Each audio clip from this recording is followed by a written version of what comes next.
There are new developments in the mysterious disappearance of an American tourist on the Caribbean island of Aruba.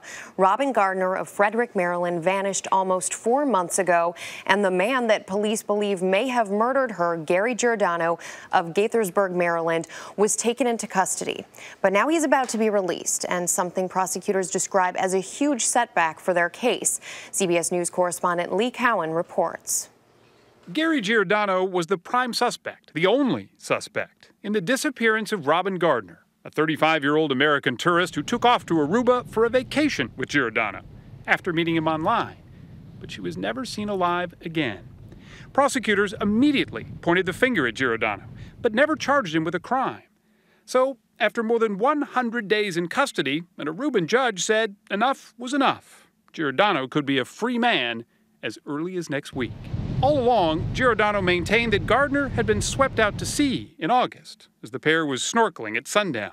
His attorney called it a tragic accident, nothing more. But prosecutors were suspicious, saying they found enough circumstantial evidence to doubt his story and wanted more time to gather evidence. But without a body, a murder weapon, or much of a motive, a judge decided the window for prosecutors to harden up their case had come and gone, leaving Robyn Gardner's friends and family still looking for answers. Lee Cowan, CBS News, Los Angeles. And for more on the case, we turn to criminologist and legal analyst Casey Jordan. Casey, good morning. Thanks for being with us. So do you think that Giordano is going to walk away from this next week? I actually do. They have until Tuesday. They've appealed that decision that will release Giordano on Tuesday. There could be a 3-judge panel that hears this appeal anytime. It could be happening right now. It could happen secretly over the weekend. But unless they go ahead and overturn that decision and give the prosecution another 30 days to get the evidence they need to formally charge Giordano, he will be able to leave on Tuesday. And what happens if he does leave on Tuesday? Well, we assume he's going to come back to the United States, and yet he is in trouble in a number of ways here in the U.S. And he has 2 ex-wives. He has support issues. He had filed a lawsuit here. He's in financial shambles. I think the greater fear is, what if he doesn't return to the U.S.? What if he tries to flee to another foreign country? Then it would be hard to get him back, extradite him, in case that evidence does turn up in the future. What about, you bring up the idea that the evidence could turn up in the future? There is no body here, and that has been one of the issues surrounding this case. We've discussed it in the past.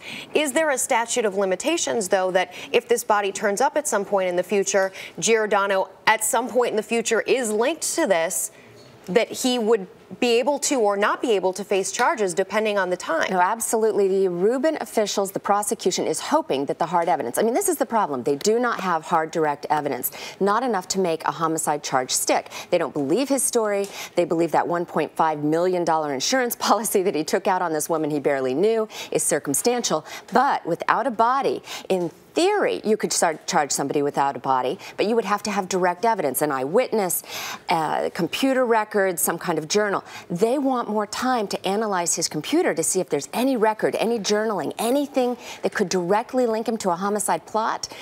And it doesn't look like they're going to get it because they know he's tech savvy. They think he's wiped out his hard drive. But if they could get some direct evidence, they would absolutely charge him or extradite him back to face charges in the future. So if he were to come back to the United States, in that best case scenario, assuming prosecutors don't win their appeal, then what's the course of legal action from there? Well, the FBI has been working with the Aruban officials, and they're very cooperative. All indications are if he comes back to the United States, this is not as bad as we may think. They can continue to look for Robyn's body, any sort of evidence, blood evidence, witnesses, cameras, anything that could link him to this crime. And if they find that, they can get the United States to cooperate and extradite him back to Aruba to face charges.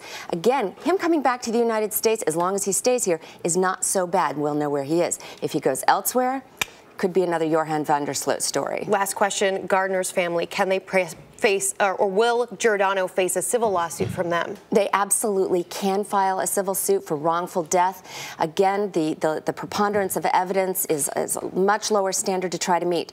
But it's really unlikely because he has no money to get. If they do it, it's because they're seeking answers and not because they're trying to get money. Casey Jordan, thanks. Always great to be here. Great to have you.